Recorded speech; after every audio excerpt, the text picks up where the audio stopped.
Class में notes का screen जा रहा है आप लोग के पास अब? चलिए आज की क्लास स्टार्ट करते हैं कंप्यूटर की परिभाषा से लेकर जहां कल समाप्त हुआ था। कंप्यूटर की परिभाषा देख रहे हैं आप, यहाँ डिफिनेशन ऑफ कंप्यूटर स्क्रीन पर आपको दिख रहा होगा, फुल फॉर्म ऑफ कंप्यूटर्स और एक उसकी छोटी सी परिभाषा। फुल फॉर्म ऑफ कंप्यूटर में देख रहे हैं आप। देखिए पहली चीज तो जान लें कि कंप्यूटर अपने आप में एक पूरा शब्द है, तो इसकी फुल फॉर्म नहीं होगी। जरूरत के हिसाब से, इसके कार्य के हिसाब से, इसकी विशेषताओं के आधार पे लोग इसका अलग अलग फुल फॉर्म बनाते हैं।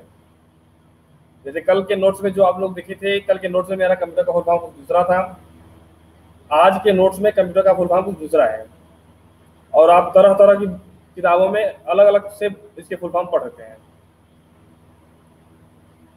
C for commonly, O for operated, M for machine, P for particularly, U for used to, T for trade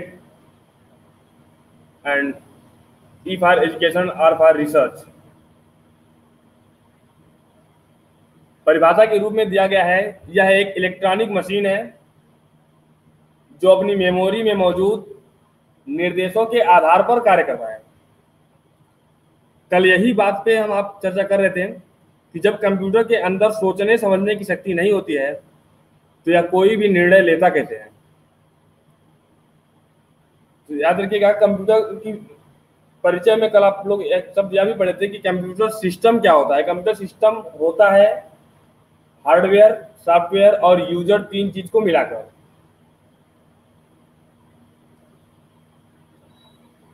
bar bar voice send ना करें श्रेया सिंह।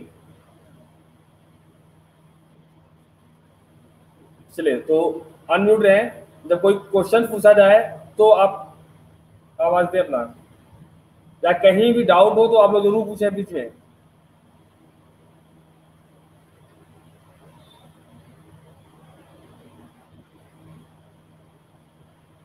आगे की कड़ी में कंप्यूटर की, यह लैटिन भाषा के कंप्यूट शब्द से बना है। देखिए कंप्यूटर शब्द की उत्पत्ति जो हुई है वह ग्रीक वर्ड है। लैटिन भाषा का एक वर्ड है कंप्यूट, COMPUT, कंप्यूट, जिसका अर्थ कोई बता सकता है?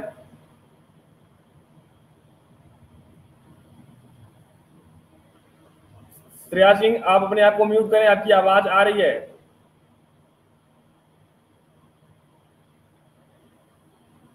कंप्यूट शब्द जिसका अर्थ होता है गणना करना,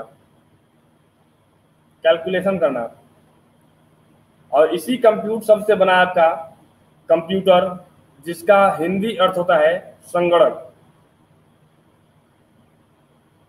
कंप्यूटर की उत्पत्ति या कंप्यूटर को बनाया ही गया था गणना करने के लिए, और तब से लेकर आज तक कंप्यूटर में तमाम तरीके की अपडेट लाकर आज इस योग्य कंप्यूटर को बना दिया गया है कि ऐसी कोई चीज नहीं बची, ऐसी कोई कार्य नहीं बचे हैं जहां कंप्यूटर का उपयोग नहीं हो रहा है।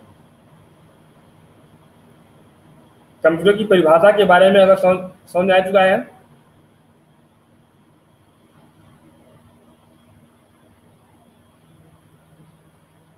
चलिए आगे कंप्यूटर की विशेषताओं के बारे में देखते हैं जो आप कल देखे थे। पहली विशेषता है इसकी स्पीड, यानी कंप्यूटर के पास तीव्र गति से कार्य करने की क्षमता होती है। इसकी दूसरी विशेषता है मेमोरी, यानी स्मृति, संग्रहण करने की क्षमता, अत्यधिक भंडारण करने की क्षमता। कोई भी डाटा हो हम लॉन्ग टाइम के लिए इसे स्टोर करके रख सकते हैं। तीसरी एक्यूरेसी, यानी शुद्धता, कोई भी काम आप करते हैं तो जो उसका रिजल्ट आता है, जो उसका कैलकुलेशन आता है, वह पूरी तरीके से सही होता है। वर्साटाइल भी देखे थे, एक साथ कई कार्य करने की क्षमता, और डिसीजन मेकिंग पावर, यानी निर्णय लेने की क्षमता जो देखे थे, बड़े पैमाने पर तुलना करने की क्षमता।